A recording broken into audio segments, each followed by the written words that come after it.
J'ai soif de ta présence, divin chef de ma foi.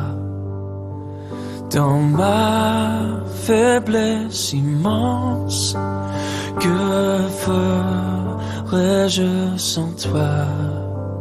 Chaque jour, à chaque heure, j'ai... Pour partager la parole ce matin, une lecture que nous ferons ensemble dans l'Épître aux Romains, au chapitre 8. C'est quelque part le témoignage que l'apôtre Paul nous laisse, dans lequel il mentionne les commandements qu'il a qui ont été donnés par Dieu, d'ailleurs avant cela qu'on appelait la loi, qui servait comme balise et comme borne, que donc Dieu avait donné cela pour qu'on puisse respecter dans la vie, je veux dire, le regard que Dieu avait sur l'humanité aussi, mais pour soi-même, et pour que celle-ci, donc les commandements que Dieu avait donnés à l'homme pour que sa vie soit agréable. Et son témoignage dévoile quelque part les difficultés d'être fidèle en tout point et de pouvoir tenir dans la durée. Heureusement aussi que, comme on l'a vu quelque part aussi dans la présidence, parce qu'il y a des filtres, il y a des lignes conducteurs, il y a des points conducteurs, comme Ruben l'a évoqué pendant sa présidence. Heureusement que Dieu a pensé à ce plan dans lequel Jésus est venu pour pouvoir apaiser cette colère de Dieu, parce que l'homme ne pouvait pas tenir face aux lois qu'ils avaient reçues et qu'ils avaient établies aussi. Et puis Dieu avait donné ses commandements pour que ce soit vraiment comme un respect, on va dire un mot que l'on connaît bien, le civisme dans la vie aujourd'hui qui n'existe plus, le respect envers son prochain. Et l'apôtre Paul, donc il est du temps de Jésus-Christ, dans les années 60 de notre ère, il écrit cela, il raconte quelque part quelques lignes de sa vie, et dans lesquelles il veut nous donner un cheminement pour avancer avec le Seigneur et nous rappeler que lui est venu briser les chaînes du péché.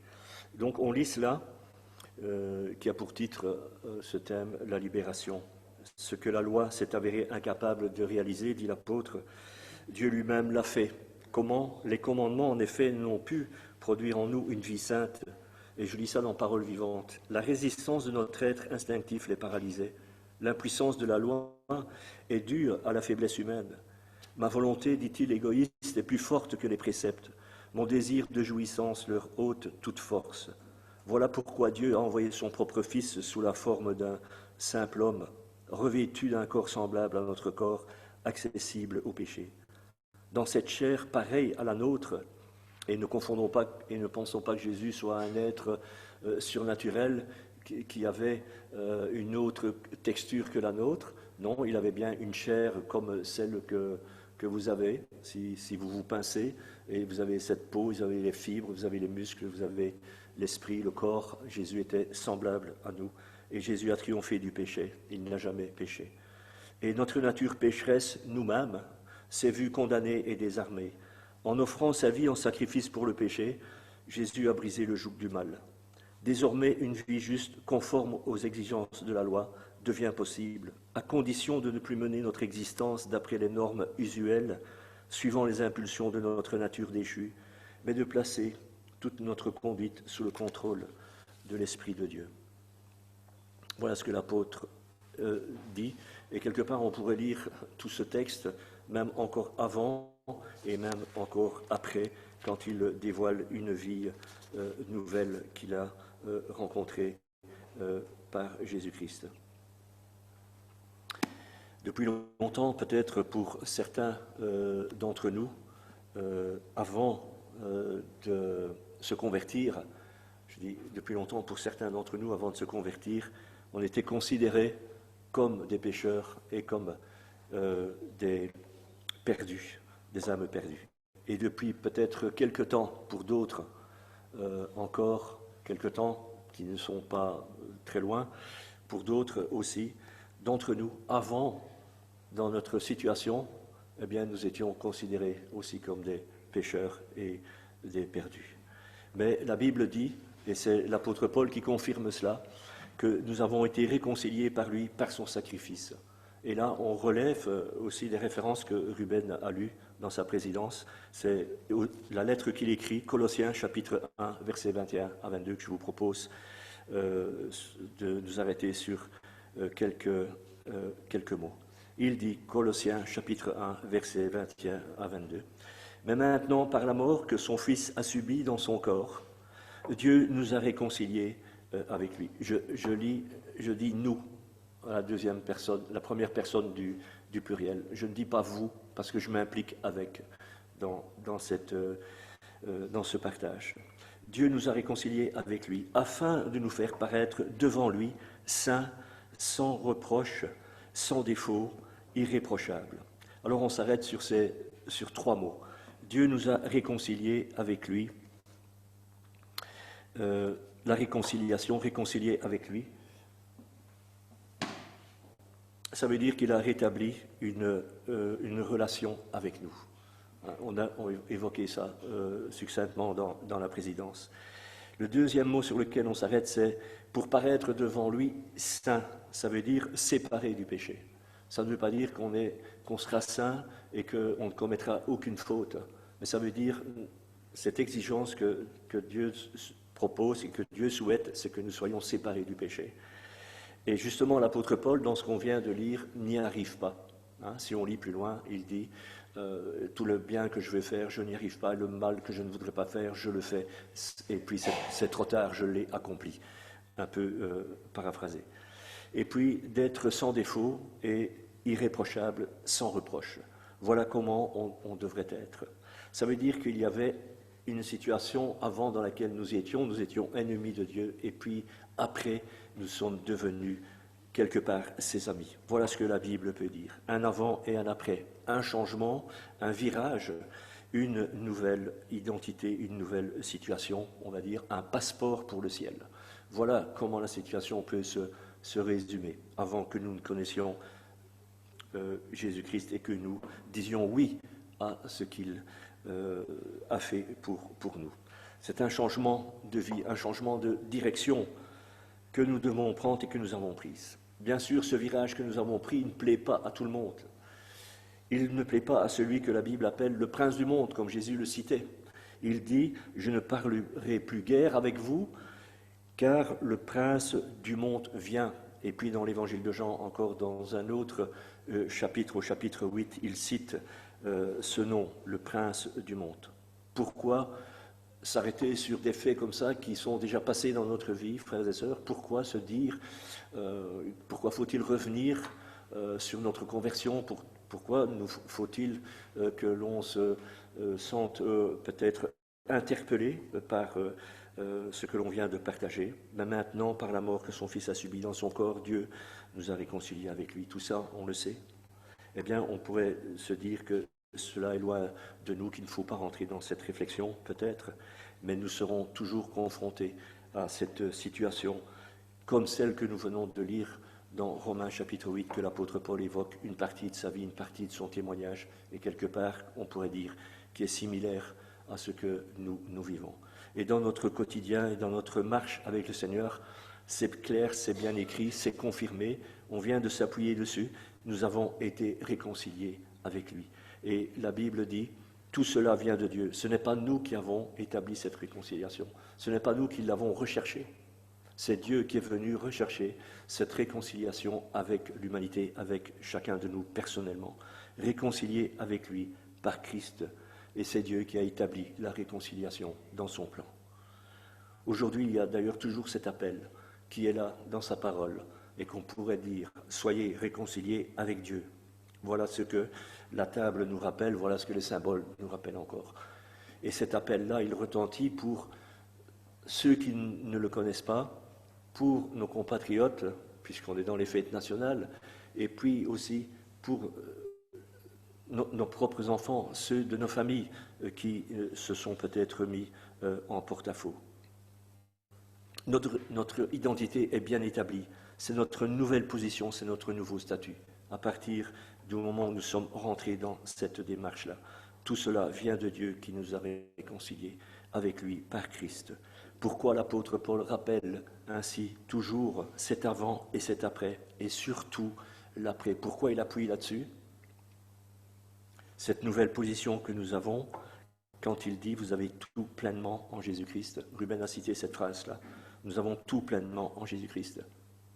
Pourquoi? Parce qu'il ne faut pas aller chercher ailleurs une autre source pour s'appuyer sur notre foi et sur notre espérance. Et si le doute vient, il ne faut pas non plus aller chercher ailleurs et voir si l'herbe est plus verte dans le pré d'à côté. Il ne faut pas écouter de faux docteurs. Il ne faut pas aller vers des sectes. Il ne faut pas s'accrocher à ceux qui prétendent dire l'avenir et qui prétendent vous apporter une solution.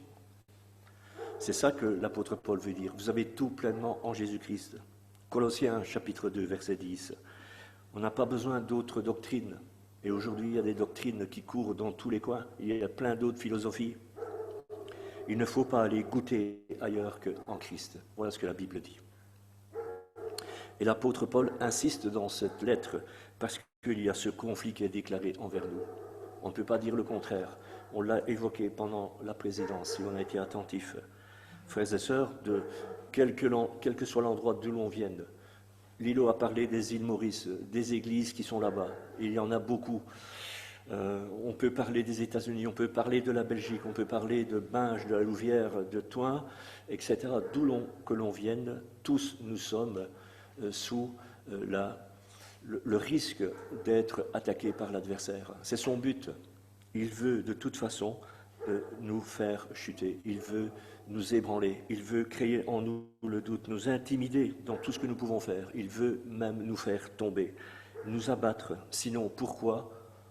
Si on se dit que ce n'est pas vrai, posons-nous la question dans l'autre sens. Pourquoi, quelquefois, il nous arrive de nous écarter? Pourquoi il nous arrive de nous mettre à côté sur le chemin? Pourquoi nous arrive-t-il de ne plus nous connecter à Dieu?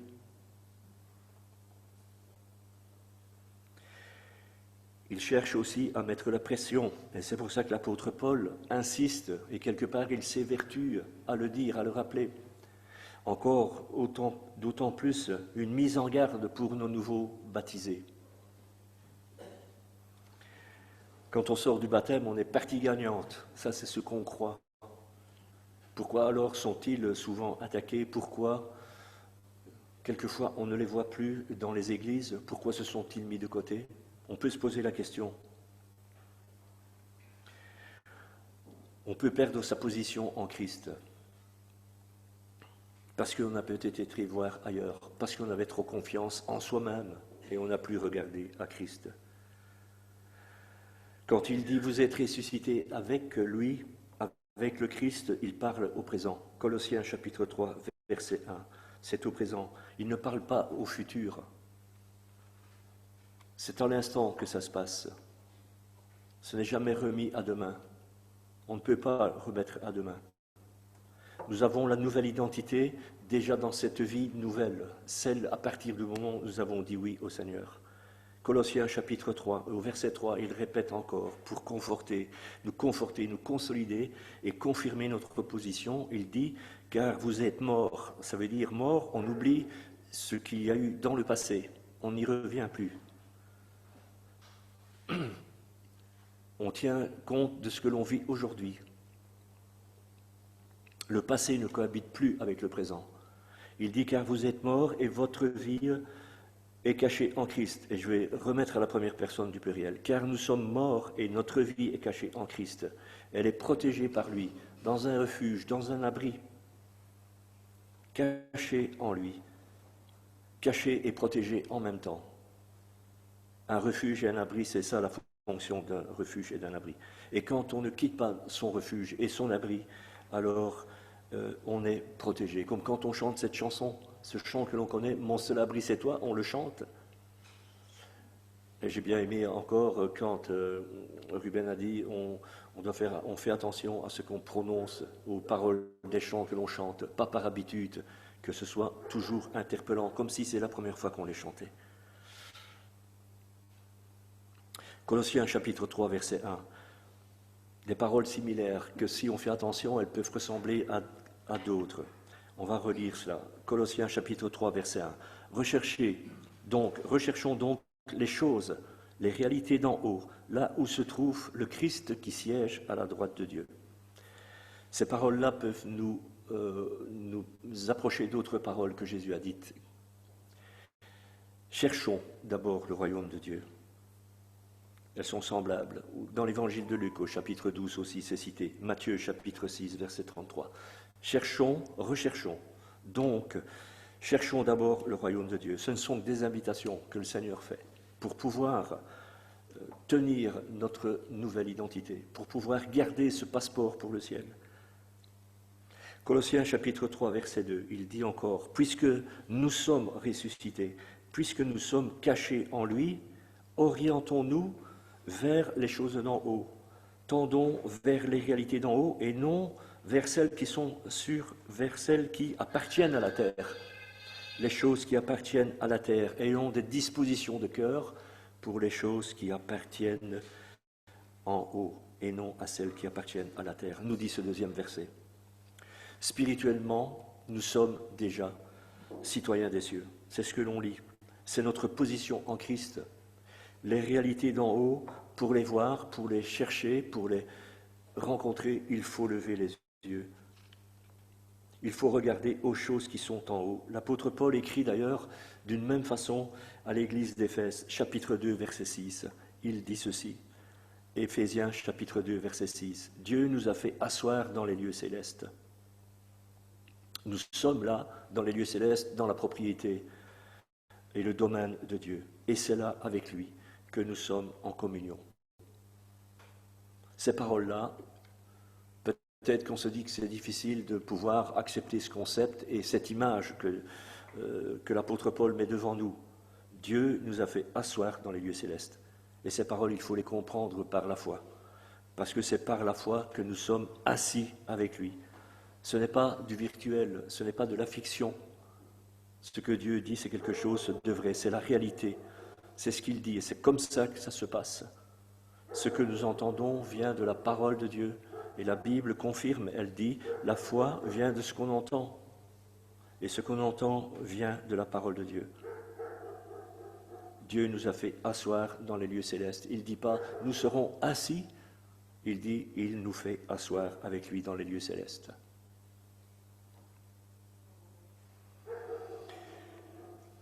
Ce qu'on entend vient de la parole de Dieu. Pour entendre quelque chose, il faut écouter. Il faut tendre l'oreille. Il faut être attentif. Il faut ouvrir son cœur, mais il faut ouvrir aussi son intellect. Ça veut dire la réflexion. Il faut écouter tous les jours, comme quand on ouvre sa radio, tous les jours.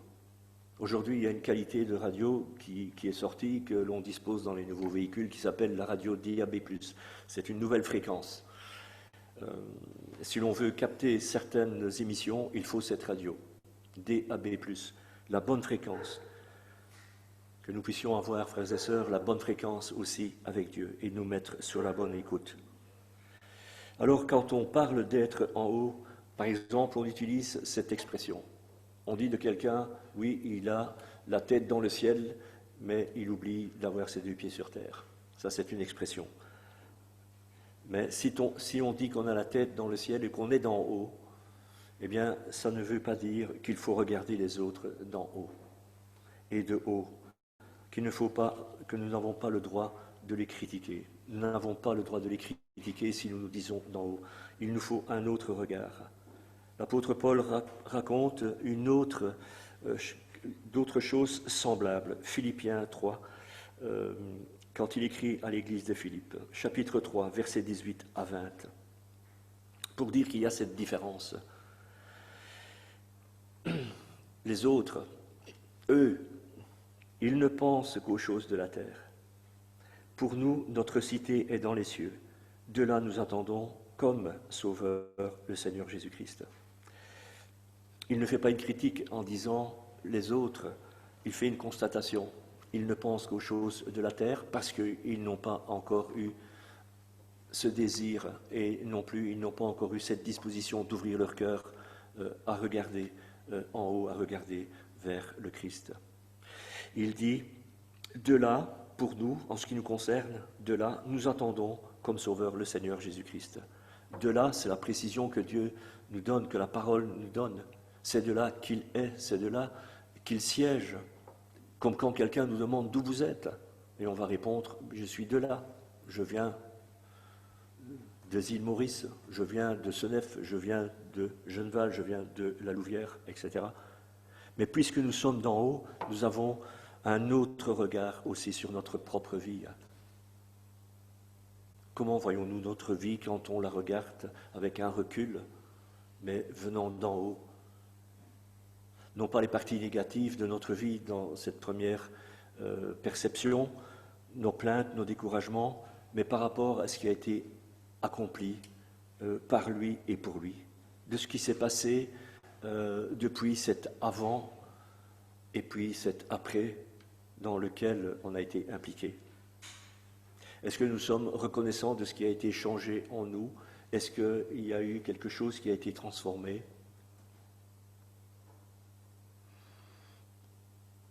Et puis, il y a aussi cette reconnaissance de ce qu'il apporte pour nous, de ce qu'il nous a donné, avec notre regard d'en haut, comme quand on demande d'apporter notre reconnaissance de ce que Dieu attend. Comment on considère notre statut en étant citoyen des cieux, puisque nous sommes dans son refuge, puisque nous sommes dans son abri. À partir de ce moment-là, puisque nous sommes dans son refuge, dans son abri, il nous faut regarder autrement les autres, non pas pour les critiquer, comme on l'a dit, ni nous imposer à eux, ni non plus pour dire des mots qu'il ne faut pas, mais regarder pour aider, regarder pour pardonner, regarder pour peut-être entrer dans une démarche de réconciliation, parce que si Dieu nous a réconciliés par Jésus-Christ, nous avons aussi, nous, et certainement tous, un travail de réconciliation à faire dans notre entourage, parce que quelquefois dans notre parcours et dans notre fréquentation et dans notre société, on a certainement eu aussi des choses négatives avec quelqu'un, des mots qui ont heurté, qui ont choqué, qui ont blessé peut-être. Et avec ce regard d'en haut, je regarderai alors différemment aussi pour servir. Je regarderai différemment, je pourrai voir différemment ce que lui, le Seigneur, veut encore que j'accomplisse pour lui. Que je regarderai aussi différemment le temps qu'il me donne encore à vivre, non pas en ayant la crainte peut-être de la fin de ma vie, parce que c'est important. Aujourd'hui, on pourrait discuter aussi, on pourrait partager sur la fin de la vie, sur les jours que Dieu nous donne, sur cette terre, mais avoir ce regard d'espérance qu'il a mis en nous, qu'il a placé en nous, c'est-à-dire cette paix pour pouvoir affronter les jours qu'il nous donne à vivre aussi dans ce contexte de vie qui semblerait être plus difficile. Mais aussi cette paix qu'il a mis en nous pour pouvoir aller jusqu'à ce passage vers la vie éternelle avec lui, dont on a encore parlé dans ce culte. Ce sera le regard que lui, le Seigneur, nous aura donné et a mis dans notre cœur. Peut-être qu'on se dit, frères et sœurs, que ce n'est pas utile. Est-ce que nous sommes utiles de réfléchir, de penser à cela, ou bien de parler ainsi? Serions-nous des rêveurs de penser de cette manière et de cette façon-là? Parce qu'avec le regard que le Seigneur nous a donné, et ce regard d'en haut, même nos problèmes et nos difficultés, alors nos ennuis auront un autre aspect avec ce regard d'en haut. Voilà ce qu'on peut recevoir comme héritage aussi de la part du Seigneur. Notre identité n'est plus la même, on l'a vu, depuis que nous avons pris que nous avons dit oui au Seigneur, elle a changé, puisque nous serons citoyens des cieux. Philippiens, chapitre 3, verset 20, 21, on se le rappelle, pour nous, nous sommes citoyens des cieux, d'où nous attendons son retour. Aujourd'hui, il y a un brassage de population d'un continent vers les autres continents. Les gens se croisent, des citoyens, des peuples qui se croisent, qui veulent changer d'identité, parce qu'il y a eu des changements dans leur pays, qui fuient un autre pays. leur identité doit être changée ou adaptée parce que la législation de ces pays ne correspond plus à ceux des pays qu'ils ont quittés pour des raisons diverses aussi. On peut être un citoyen belge dans un autre pays et nous sommes, nous, citoyens des cieux, tout en étant encore vivants sur cette terre, en attendant que le Seigneur nous accueille, que le Seigneur revienne, et le jour venu, à ce moment-là, nous serons avec lui, nous serons, on peut le dire, comme chez nous, à la maison, là-haut, pour régner avec lui. Alors on peut peut-être se poser la question et se dire comment réussir à être d'en haut, comment atteindre un sommet, comment atteindre ce palier que l'apôtre Paul propose dans ces lettres qu'il a écrites à plusieurs églises et qu'il répète souvent d'ailleurs. Comment y arriver ? Quand on va voir, par exemple, sur certains lieux touristiques, il y a quelquefois un panneau avec une forme étoilée comme ça qui signale qu'il y a un panorama à aller voir, et la plupart des gens, en général, se dirigent vers ce lieu panoramique pour essayer de trouver quelque chose de nouveau. Lorsqu'on fait une balade en montagne, on essaye toujours d'arriver au sommet. C'est presque le sommet. Et puis, s'il y a un palier un peu plus haut, s'il y a 50 mètres plus haut, ben les gens vont encore se diriger vers ce point qui est le plus haut, pour essayer de découvrir autre chose, quelque chose de plus beau. Peut-être aussi de se faire, parce qu'ils se sont fixés un objectif, de persévérer dans leur montée, de pouvoir se dire et dire aux autres, j'y suis parvenu, mais j'ai vu quelque chose d'extraordinaire. Dans la marche chrétienne avec le Seigneur, c'est un peu comme cela. Réussir à être d'en haut. Comment y arriver? La Bible nous donne cette réponse. On l'a lu tout à l'heure, Colossiens chapitre 3, verset 2. De toute notre pensée, tendons vers les réalités d'en haut et non pas celles qui appartiennent à la terre. Orientons nos cœurs et nos regards vers le Seigneur comme une boussole. J'ai une boussole à la maison, je ne sais pas si quelqu'un a une boussole, avec un blocage dessus. Si vous tournez, vous bloquez l'aiguille de la boussole et que vous fermez le boîtier, vous la tournez vers le sud, et puis vous la posez, vous ouvrez le boîtier, vous débloquez la boussole, l'aiguille qui est aimantée va se tourner vers le nord. Elle va osciller pendant quelques instants et puis elle va s'arrêter avec précision vers le pôle d'attraction. C'est impossible de rater cela. Orientons nos cœurs vers le Seigneur, comme une boussole. Quelquefois, comme on l'a évoqué, on a tendance à bloquer vers quelque chose d'autre. Et puis, il y a comme un appel, lorsqu'on réalise, si on n'a pas été trop loin, à certains moments, de retourner vers le Seigneur.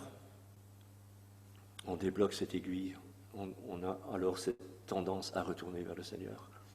Quelquefois, il se pourrait qu'on puisse, comme on utilise cette expression, jouer avec le feu, et il n'y a plus moyen de pouvoir retourner.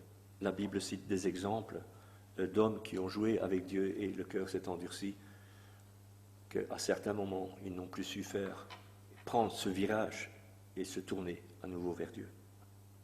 Orientons nos cœurs, nos regards vers le Seigneur. Et quand l'apôtre dit de toute notre pensée, tendons vers les réalités d'en haut et non pas celles qui appartiennent à la terre, il y a encore une similitude avec cette autre parole que l'apôtre dit dans Romains chapitre 12 quand il dit « Ne vous conformez pas au siècle présent, ne nous conformons pas au siècle présent, mais soyons transformés par le renouvellement de l'intelligence. » Vous voyez, il parle d'une autre façon, mais c'est semblable, c'est la même chose. Ça veut dire pratiquement la même chose. C'est adapté selon les églises qu'il visitait ou bien qu'il n'avait jamais visité, mais seulement envoyé un écrit. Il continue, afin que nous discernions quelle est la volonté de Dieu. Tout se passe dans notre esprit. Si on a besoin de discernement, il faut réfléchir, il faut faire un effort. C'est là que se posent les choix. Vouloir être renouvelé, vouloir être transformé. Mais aussi, comme on l'a souligné, et comme on se l'est rappelé constamment, de fixer nos pensées sur les choses d'en haut. Elles sont là, à notre portée, dans sa parole, accessibles par sa parole, laissant de côté, comme le disait, peut-être que vous le connaissiez, le fameux chanteur Arnaud, qui était l'ami d'Henri Salvatore,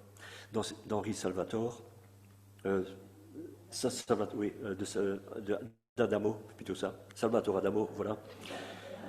Oui, vous avez compris. Est-ce que vous connaissez le chanteur Arnaud? Vous avez entendu ces textes, ces paroles, quand il dit dans un de ses chansons, le bazar, tout le bazar, il en a ras-le-bol. Quelque part aussi, laissant de côté le bazar et toutes les choses d'en bas, appelées aussi les fausses nouvelles, celles qui viennent intoxiquer notre vie, les paroles trompeuses, tordues, et surtout venant infecter la vie aussi de nos plus jeunes, et peut-être aussi la vie de ceux et celles qui penseraient pouvoir les maîtriser jusqu'à un certain point, ou encore une fois, pouvoir dire, ben là je m'en écarte, mais n'attendons pas que ce soit trop tard. On a cité le mot virage tout à l'heure, le virage, pour ceux qui aiment bien la voiture, qui aiment bien de prendre des virages à la corde. Bon, j'en ai mal pris quelquefois, je me suis retrouvé dans une prairie, il y avait de la neige et j'ai glissé, bon, j'ai mal négocié le virage. Mais un virage qui est mal abordé ben, va nous mettre à la sortie, va nous faire sortir de la courbe et on va rater la ligne droite, on ne pourra plus suivre. Il faut le prendre et ne pas déraper, bien négocier, pouvoir trier ce qui est bien, ce qui est mal, ce qui est bon, ce qui est mauvais. Chercher, premièrement, le royaume. Quelle sera la tendance dans notre vie, frères et sœurs? Vers quoi allons-nous pencher? Quelles sont nos attentes aujourd'hui? Quelles sont nos aspirations? Jésus rappelle, cherchez premièrement le royaume de Dieu, et alors toutes ces choses vous seront données en plus. Et c'est toute chose, c'est ce que l'on peut découvrir en lui. Je peux citer sa paix, sa consolation, encore tout ce que l'on peut avoir quand on citerait Galates, chapitre 5, verset 22. J'en ai compté, si je ne me trompe pas, à peu près 18, une vingtaine de fruits de l'esprit, de ce que l'on reçoit lorsque ce virage est bien pris, lorsque l'on peut se maintenir dans sa proximité avec son appel. Demandons son avis lors de nos choix, lors de nos décisions. Impliquons-le aussi dans nos vies, marchons avec lui, pour lui, vers les réalités d'en haut. Et j'ai fait une transformation des textes avec ce rappel, encore une fois, de Romains 8, versets 37 à 38. L'apôtre Paul dit ceci, notre vie n'est pas finie, elle reste un combat, frères et sœurs. Celui qui nous a tant aimés est près de nous et nous avons l'absolue certitude qu'il nous a aimés. Voilà sur quoi nous pouvons nous appuyer. Sous la pression, sous la tension, tu fais un